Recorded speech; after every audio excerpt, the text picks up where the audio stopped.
Você sabia que anualmente ocorre cerca de 33 mil casos de acidentes com animais peçonhentos no Brasil e que destes 20 mil são referentes a acidentes com serpentes, os quais levam o indivíduo ao óbito ou a produzir sequelas?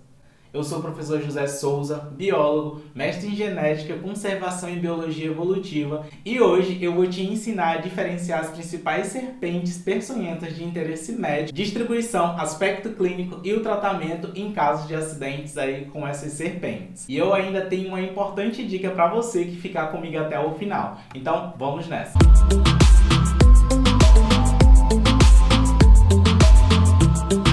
Então, animais peçonhentos são aqueles que produzem a peçonha, ou seja, o veneno, e eles têm a capacidade de inocular esse veneno em suas presas ou predadores. E daí, essa capacidade que ele tem pode ser através das quelíceras, que a gente encontra principalmente nos aracnídeos, das cerdas, que a gente encontra nas lagartas, ou dos aguilhões, que a gente encontra ali no rabo do escorpião, que ele utiliza para inoculação do seu veneno. Ou ainda a gente pode ver também sendo utilizado ferrões, como por exemplo aqui pelas abelhas, ou dentes modificados que a gente encontra nas serpentes, né, que é por onde ela consegue inocular o seu veneno nas suas presas ou mesmo nos seus predadores.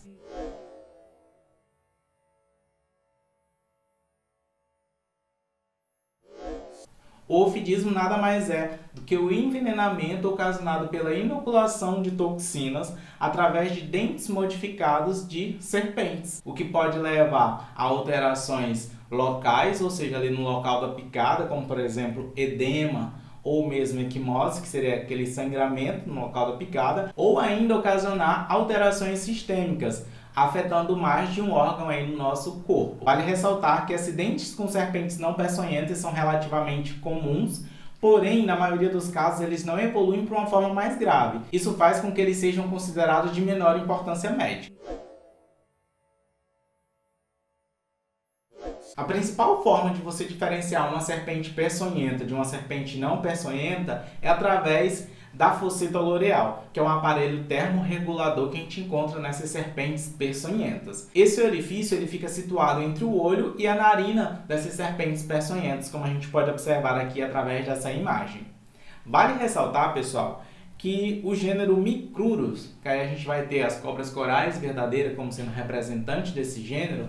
Esse gênero ele é de importância médica, ele é um animal, ele é uma serpente peçonhenta, porém esse gênero é o único aí que não vai se enquadrar nesses casos aqui da fosseta loreal, porque eles não possuem, beleza? Então, lembre disso. Gênero Micrurus vai ser o único aí, exceção que a gente vai ter entre essas serpentes peçonhentas. Todas as demais, a gente vai encontrar esse aparelho termorregulador, que é a fosseta loreal.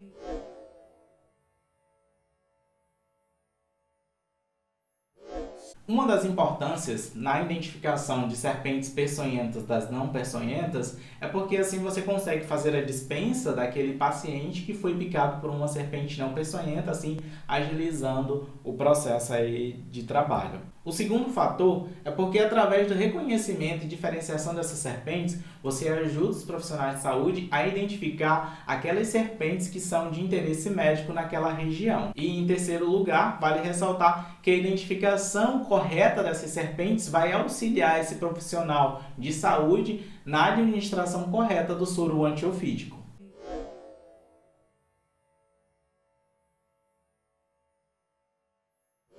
De acordo com o Guia de Vigilância Epidemiológica do Ministério da Saúde, no Brasil nós temos 4 gêneros de serpentes de interesse médico. Dentre eles nós podemos destacar o gênero Botrops, sendo aí representado pela jararaca, jararacuçu e também a urutu e a caiçaca, os quais são responsáveis por cerca de 73% dos acidentes ofídicos que ocorrem no Brasil. Outro gênero de interesse médico que a gente vai encontrar é o gênero Crotalus, sendo representado pelas cascavéis. Esse gênero representa aí 8% dos acidentes ofídicos que ocorrem durante o ano no Brasil.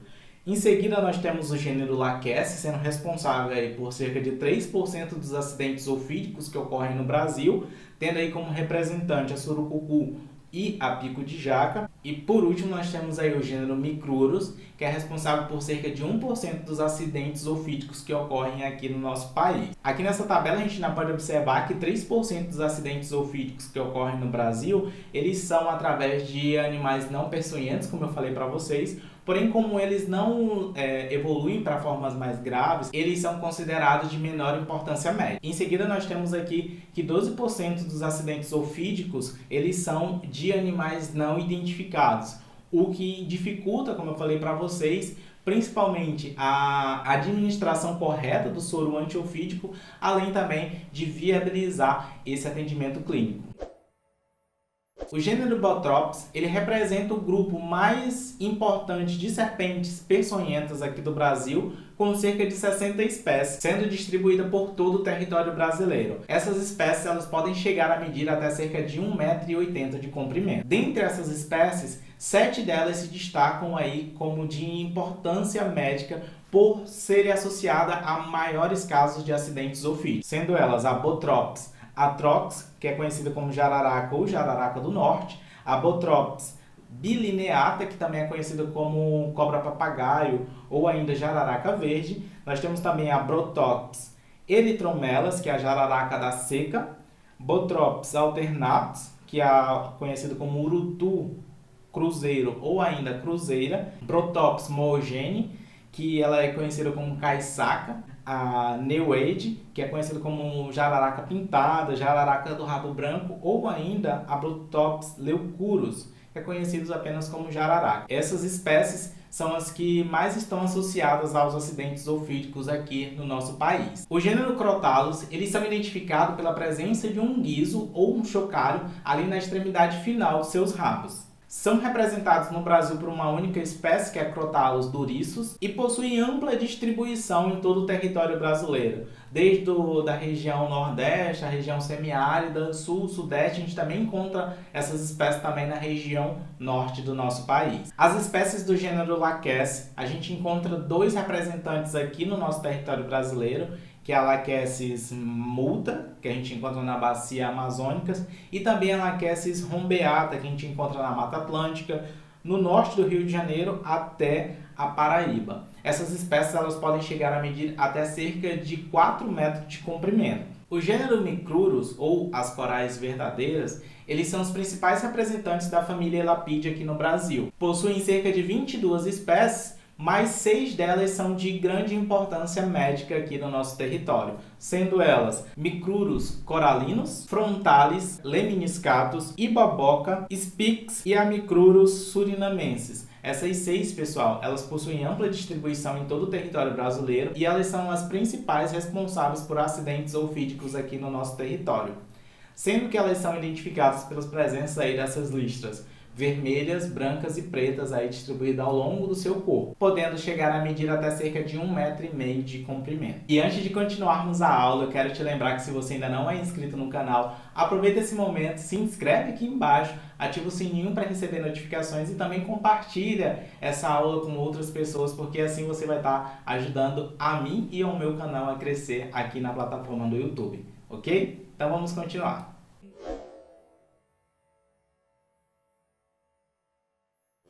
Os venenos ofídicos eles podem ser classificados de acordo com a sua atividade, sendo que essa atividade ela pode ocasionar alterações locais, ali no local da picada, como por exemplo o sangramento, que é a equimose, ou ainda alterações sistêmicas em vários órgãos desse organismo. E daí eu trouxe aqui para vocês essa tabelinha, que ela está lá no Guia de Vigilância Epidemiológica disponibilizado pelo Ministério da Saúde. E daí aqui a gente vai ter a atividade, o veneno e os efeitos que vai estar causando no indivíduo.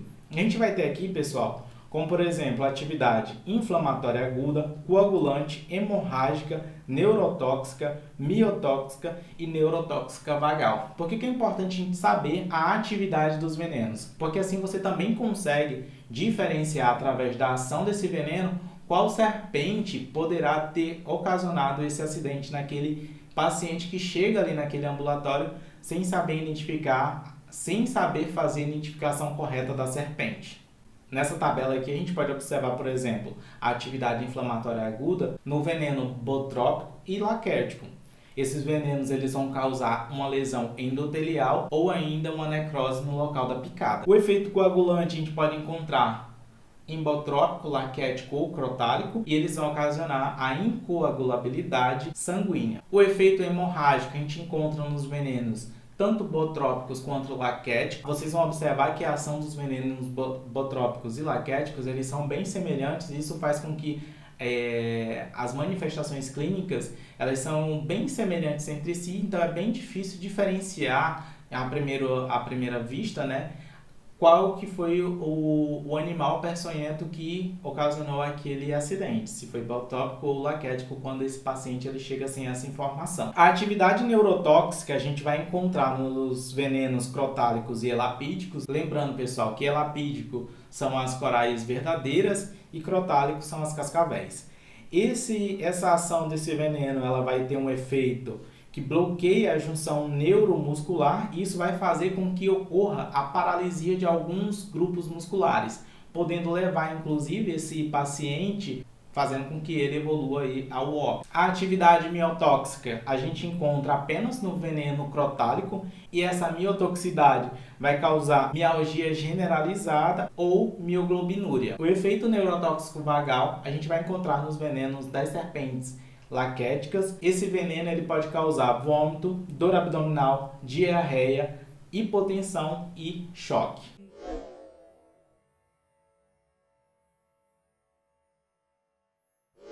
Nos acidentes botrópicos, a gente vai encontrar como manifestações locais o edema, que é aquele inchaço ali no local da picada, que ele é caracterizado pelo acúmulo de líquido na região extracelular.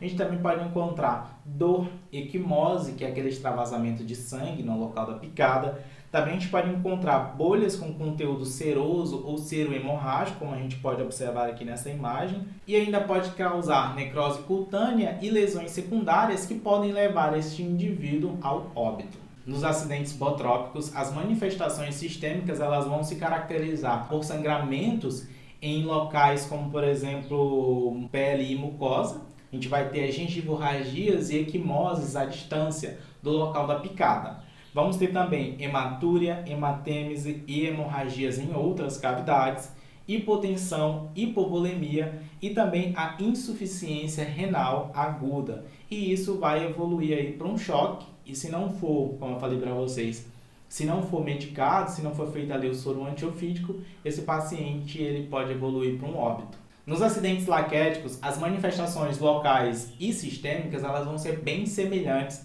com o que a gente acabou de ver ali nos acidentes botrópicos. A diferença clínica se faz quando nos acidentes laquéticos a gente observa alterações vagais como náuseas, vômitos, cólicas abdominais, diarreia, hipotensão e o choque. Nos acidentes crotálicos a gente vai ter como alterações locais dor, que é uma dor bem intensa, edema, que é aquele acúmulo de líquido que eu falei para vocês, né? Aquele inchaço, eritrema e parestesia. Esses são os principais sintomas que a gente vai ter ali como manifestações locais nos acidentes crotálicos. Já as manifestações sistêmicas, a gente vai ter a ptose palpebral, a turvação visual, a pessoa vai ficar assim com aquela visão meio turva, e oftalmoplegia. Insuficiência respiratória aguda, isso vai se dar principalmente por conta da ação do veneno, que ela tem aquela ação ali de inibir as fibras musculares, então a pessoa vai ter essa dificuldade de respirar. A gente pode ter também o escurecimento da urina por conta ali da ação no nosso sistema renal, fazendo com que essa urina ela fique daquela cor de Coca-Cola, que as pessoas chamam, né? Que ela fica tão escura que parece Coca-Cola, o que vai levar a uma insuficiência renal aguda. Nos acidentes elapídicos, que a gente tem as corais verdadeiras, a gente vai ter como manifestação local dor intensa e parestesia. E como manifestação sistêmica, a gente vai encontrar basicamente aquelas faces miastênicas ou neurotóxica, que é aquela face mais baixa, a pessoa vai estar meio que cabisbaixo, né?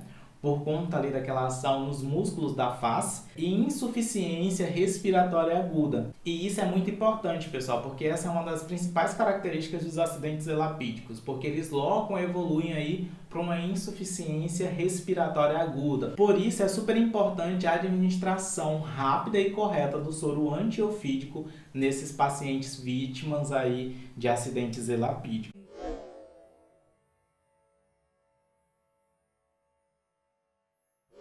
Antes de passarmos para o tratamento com o soro antiofídico, pessoal, eu trouxe essa tabelinha aqui porque é super importante, pessoal, você saber o que deve fazer e o que não deve fazer em caso aí de acidentes com serpentes. Então aqui no que você deve fazer, a primeira coisa que você deve fazer quando uma pessoa ela é picada por uma serpente é lavar o local da picada com bastante água e sabão, manter a pessoa hidratada e também, pessoal, procurar o serviço médico o mais rápido possível. Porque lembra, alguns desses venenos, como por exemplo ali da coral verdadeira, eles podem ocasionar de forma rápida na pessoa a insuficiência respiratória, levando essa pessoa ao óbito. E o que você não deve fazer quando ocorre um acidente com serpentes? A primeira coisa que você não deve fazer é tentar fazer um garrote ou mesmo um torniquete ali no local dessa picada. É aquela amarração ali no local da picada. Isso é extremamente proibido aí no caso de picadas aí por serpente. Outra coisa que você não deve fazer é perfurar ao redor do local da picada. Em hipótese alguma, faça isso, pessoal. Nem tentar beber bebidas alcoólicas, querosene ou outro agente tóxico aí que pode agravar ainda mais a sua situação, a situação daquele paciente ali que foi vítima de acidente ofídico, ok? O tratamento para acidentes com animais peçonhentos, ele vai se dar através da administração do soro antiofídico e a gente vai ter soros específicos de acordo com a espécie, pessoal. Por isso que eu falei para vocês que é importante a gente saber diferenciar qual foi a espécie ali causadora desse acidente.